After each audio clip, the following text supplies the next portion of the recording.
बेलापुर नाम का एक गांव था। उस गांव के बाहर जंगल था। वहां एक छोटी सी झोपड़ी थी जिसमें चंदा नाम की 10 वर्षीय मासूम लड़की अपनी माँ के साथ रहती थी। गांव में एक तालाब था जो कि सूख चुका था। चंदा प्रतिदिन उस सूखे तालाब के किनारे बैठा करती थी। आज भी चंदा तालाब के नजदीक बैठी हुई थी कि तभी गांव का मदन नाम का एक व्यक्ति वहां आ गया। उसकी नज़र मासूम चंदा पर पड़ी तो वह कहने लगा, अरे राम राम राम, यह सुबह सुबह किस मनहूस की सूरत देख ली। आज तो मेरा पूरा दिन ही खराब होगा। चंदा ने ये बात सुनी तो कहा, मदन काका, आप ऐसा क्यों बोल रहे हो। मदन गुस्से में तमतमा उठा, अरे बकवास बंद कर। तुझसे कितनी बार कहा है कि अपनी मनहूस जुबान से मेरा नाम मत लिया कर। मनहूस कहीं की। चंदा मायूस होकर बोली, मेरी समझ में यह नहीं आता कि आखिर आप लोग मुझे मनहूस क्यों कहते हो। मैंने आप सबका क्या बिगाड़ा है।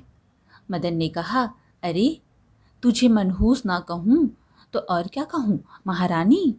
ये बता, तू जानती है कि तेरी माँ गांव छोड़कर जंगल में क्यों रहती है।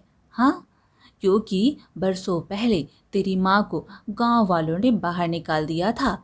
वो एक जादूगरनी थी, काला जादू करती थी, और काला जादू करने वाले की संतान मनहूस ही होती है। इतना कहकर मदन वहां से चला गया।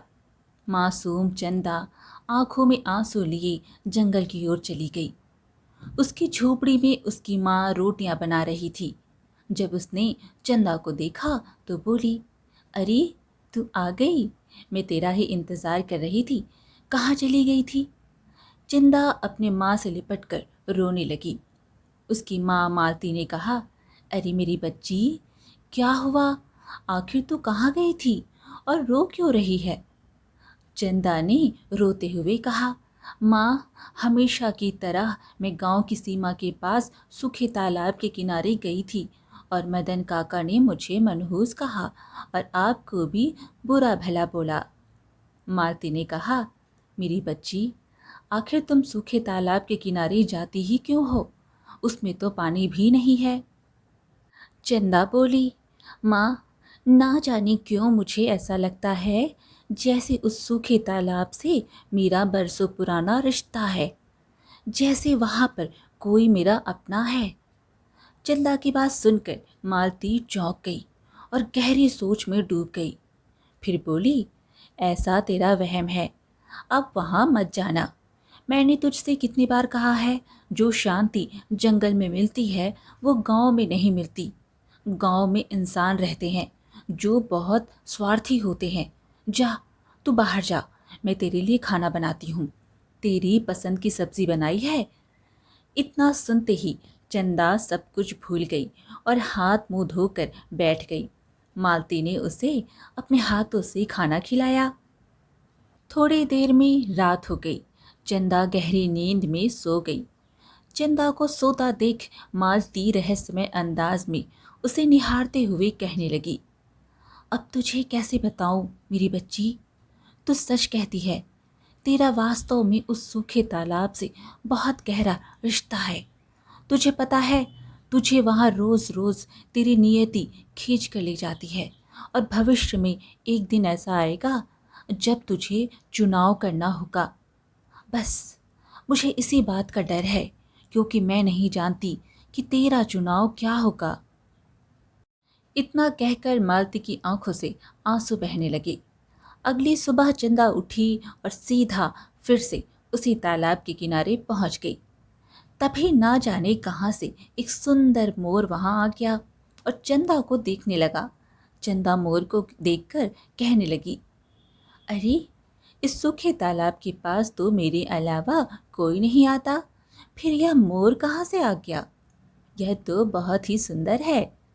इत्तेफाक से वहां पर फिर से मदन आ गया जो उसी रास्ते से गुजर रहा था।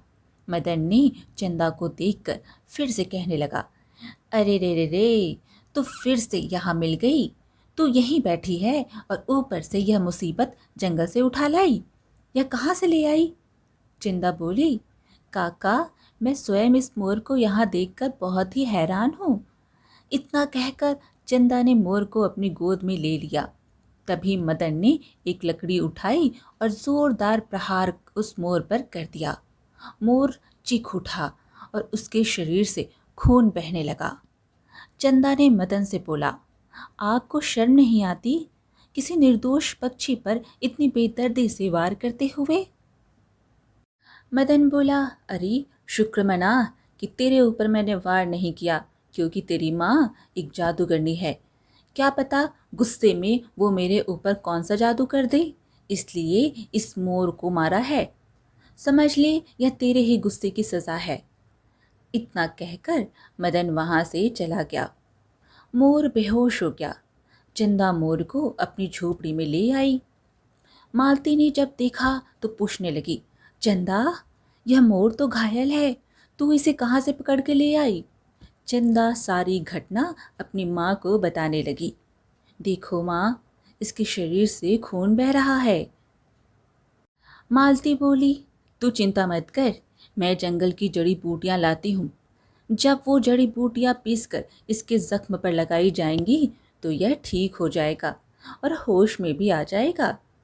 इतना बोलकर मालती झोपड़ी से बाहर निकल गई और कुछ देर बाद जड़ी बूटियाँ तोड़कर ले आई। चंदा तुरंत अपनी माँ के हाथ से जड़ी बूटियाँ लेकर बोली, माँ, इन्हें मैं पीस देती हूँ। इतना बोलकर चंदा जड़ी बूटियाँ पीसने लगी और फिर उन्हें मोर के जख्म पर लगाने लगी। कुछ देर बाद मोर होश में आ गया और चंदा को देखकर रोने लगा। चंदा ने मालती से पूछा, माँ, यह मुझे देखकर रो क्यों रहा है? मालती बोली, शायद पक्षी है बेचारा, इसे दर्द हो रहा होगा। अपने मुंह से तो यह अपना दर्द कह नहीं सकता। चंदा मोर की बहुत देखभाल करने लगी। कुछ ही दिनों में मोर पूरी तरह से स्वस्थ हो गया। एक दिन चंदा मोर से खेलते हुए बोली, तुम जानते हो, कभी कभी मुझे ऐसा लगता है जैसे कि मेरा और तुम्हारा जन्म जन्म का रिश्ता है, जैसे कि मैं और तुम अलग नहीं बल्कि एक है। तभी मालती ने कहा, चंदा, रात हो गई, अब तुम सो जाओ। चंदा अपनी माँ की बात सुनकर सो गई। चंदा को सोए हुए कुछ ही देर हुई थी कि उसकी आंखें एक घने जंगल में खुल गई। खुद को घने जंगल में देखकर चंदा आश्चर्य में पड़ गई। ये क्या?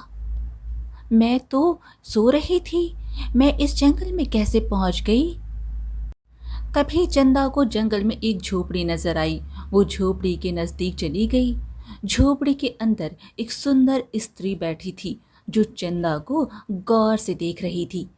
चंदा ने उससे पूछा, कौन हो तुम और मैं यहाँ कैसे आई?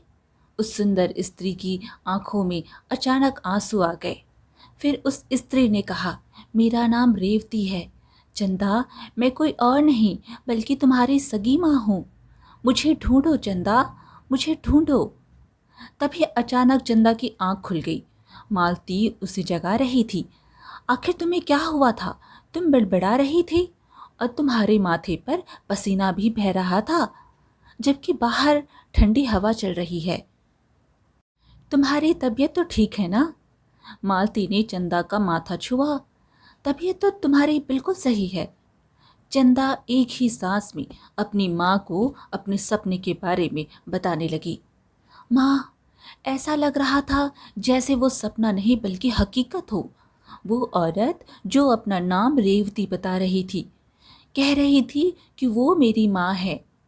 यह सुनकर मालती चौंक गई। मेरी बच्ची, सपने तो सपने होते हैं, अपने सपनों पर ध्यान मत दे। तभी वहां पर वो मोर आ गया और चंदा को देखने लगा। चंदा ने मोर से कहा, चलो हम दोनों बाहर खेलते हैं। चंदा मोर के साथ बाहर खेलने लगा। थोड़ी ही देर में वो अपने सपने को भूल गई, लेकिन उस दिन के बाद से चंदा को वो सपना बार बार आने लगा। एक दिन चंदा थक हार कर अपनी माँ से बोली, माँ, मुझे यही सपना बार बार आ रहा है। और उस सपने में रेवती मुझे अपनी माँ कहती है और कहती है मुझे ढूंढो। मुझे लगता है कि वास्तव में जंगल की गहराई में मौजूद है। मालती गहरी चिंता में डूब गई। फिर बोली, नहीं चंदा, जंगल की गहराई में जाना सही नहीं है। जो वहाँ भटक जाते हैं वो कभी वापस नहीं आते। बेहतर होगा कि तुम अपने सपने को भूलने का प्रयास करो। जब तुम सपने को भूलने की कोशिश करोगी तो वो सपना तुम्हें आना बंद हो जाएगा। इतना कहकर मालती अपने काम में लग गई। चंदा गुस्से में पैर पटकती हुई अपनी झोपड़ी के बाहर आ गई, जहां पर मोर उसे देख रहा था। चंदा ने मोर की ओर देखते हुए बोली, माँ, मेरी बातों को गंभीरता से नहीं ले रही है। मैं कब से कह रही हूँ कि एक ही सपना मुझे बार बार आ रहा है। क्या ऐसा सपना कभी झूठ हो सकता है? तभी मोर इंसानी आवाज में बोला, तुम्हारा सपना सत्य है चंदा। तुम्हें अपने सपनों के अर्थ का पता लगाना होगा और सच्चाई तक पहुंचना होगा। तुम नहीं जानती कि तुम्हारे इस कदम से दो लोग जो वर्षों से श्रापित हैं, वह श्राप से मुक्त हो सकते हैं। यह सुनकर चंदा चौंक गई और डरती हुई बोली, तुम तो मोर हो, फिर तुम इंसानी आवाज में बात कैसे कर सकते हो? मोर ने कहा, हाँ, मैं इस समय मोर हूँ, लेकिन मैं एक श्रापित मोर हूँ। मैं हमेशा से मोर नहीं था बल्कि एक मनुष्य था। क्या कहूँ, मेरी ही गलती के कारण मुझे मोर में परिवर्तित होना पड़ा। अगर तुम्हें सच जानना है तो उस सपने में जो सुंदर स्त्री है, जिसका नाम रेवती है, जो तुम्हें दिखाई देती है और जो खुद को तुम्हारी माँ बताती है, वो कहाँ रहती है मैं जानता हूँ। अगर तुम मुझ पर भरोसा करती हो तो चलो, मेरे साथ चलो। चंदा बोली, मैं अपनी माँ से पूछे बगैर कोई काम नहीं करती। पहले मैं अपनी माँ से पूछूंगी। मोर के कुछ कहने से पहले ही चंदा तेजी से अपनी माँ के पास चली गई। उसने सारी घटना अपनी माँ को बताई। मालती यह सब सुनकर चौंक गई और चंदा के साथ बाहर जाकर मोर से गुस्से में बोली, कौन हो तुम? मोर बोला, मैं क्या कहूँ, मैं चाह कर भी नहीं बता सकता कि मैं कौन हूँ। हाँ, बस इतना समझ लो कि तुम्हारी बेटी जो सपना देख रही है, जिसमें वह एक औरत को देखती है, वो हकीकत में उसकी माँ है।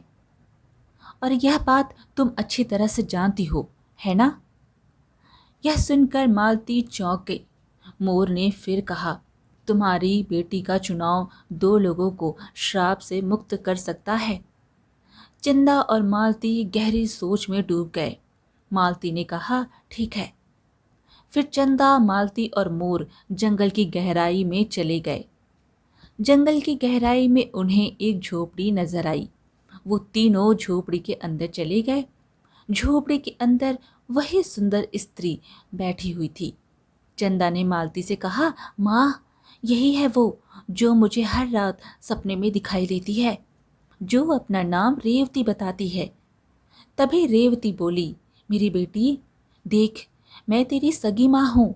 तू जिस स्त्री के साथ आई है वो तेरी सगी माँ नहीं है। मालती ने गुस्से से कहा, बकवास बंद कर, यह मेरी बेटी है। तब चंदा बोली, इस औरत को देखकर मुझे ऐसा लग रहा है कि जैसे यह सच कह रही है, पर आपको देखकर भी लग रहा है कि आप भी सच कह रही हो। मुझे कुछ समझ नहीं आ रहा। ये सुनकर मालती की आंखों से आंसू बहने लगे। फिर मालती बोली, तुम बिल्कुल सही कह रही हो। अब मैं तुमसे झूठ नहीं बोल सकती।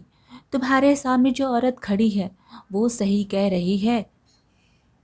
सब कुछ गांव की सीमा के पास उस विशाल तालाब से शुरू हुआ, जो अब सूखा हुआ है, लेकिन वो हमेशा से सूखा नहीं था।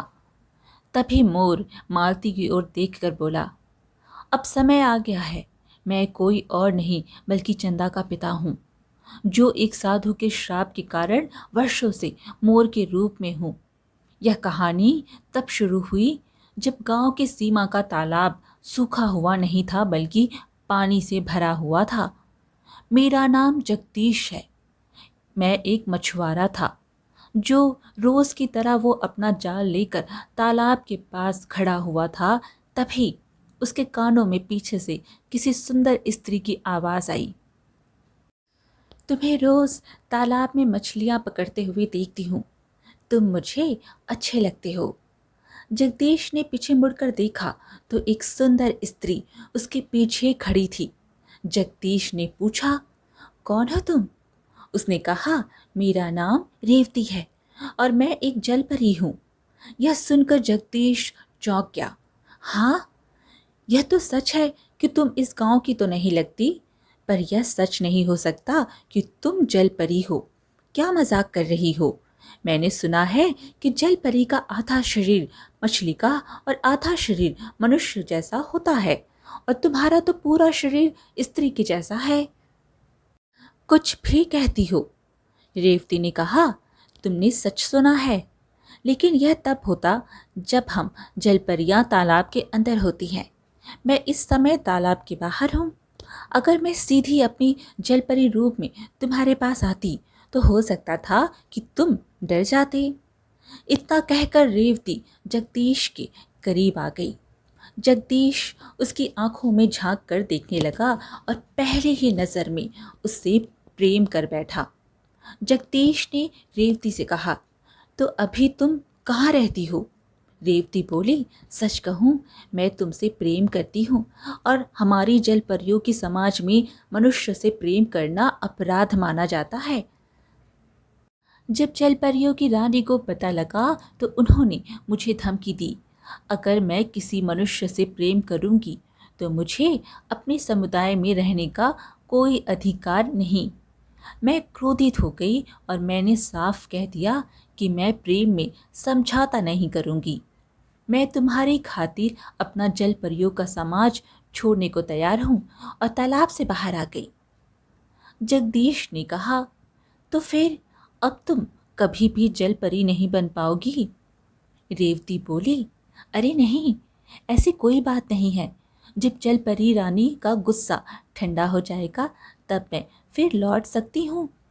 यह सुनकर जगदीश मुस्कुराने लगा। उस दिन के बाद जगदीश और रेवती का रोज रोज मिलना होने लगा। एक दिन रेवती जगदीश से बोली, हमें मिलते हुए काफी समय हो गया है, अब मुझे बताओ, विवाह कब करोगी? जगदीश बोला, विवाह तो मैं तुमसे करूंगा, रुक जाओ। इतना कहकर जगदीश ने रेवती की मांग में सिंदूर भर दिया। जगदीश और रेवती एक साथ अपना जीवन हंसी खुशी बिताने लगी। कुछ दिनों बाद रेवती गर्भवती हो गई और एक सुंदर कन्या को जन्म दिया, जो जन्मजात अंधी थी। यह देखकर जगदीश बुरी तरह से क्रोधित हो गया और रेवती से कहने लगा, अरे, यह क्या कर दिया? तुम तो एक जलपरी थी ना, और मुझे लगा था कि तुम किसी जादुई बच्चे को जन्म दोगी। तुम क्योंकि जलपरी हो, लेकिन तुमने तो एक पुत्री को जन्म दिया, और वो भी अंधी। जगदीश के मुंह से यह सुनकर रेवती बुरी तरह से क्रोधित हो गई और फिर कहने लगी, तुम तो ऐसे बोल रहे हो जैसे यह सब मेरे बस में था। सच बताऊं तो मुझे भी उम्मीद ही नहीं थी कि मैं एक पुत्री को जन्म दूंगी, और वो भी अंधी। जगदीश बोला, देखो, सीधी बात है, मैं इस अंधी पुत्री को नहीं अपना सकता। मैं नहीं मानता कि यह मेरी औलाद है। जाओ, जो करना है करो। रेवती बोली, तुम चिंता मत करो, मैं एक जलपरी हूँ। जलपरी रानी का गुस्सा अब तक शांत हो गया होगा। मैं अपनी पुत्री को अपनी दुनिया में ले जाऊंगी और जलपरी रानी की चमत्कारी शक्ति से उसकी आंखें ठीक करा दूंगी। जगदीश रेवती की बात से सहमत हो गया और रेवती को लेकर गांव के उस तालाब पर चला गया जो सीमा पर स्थित था।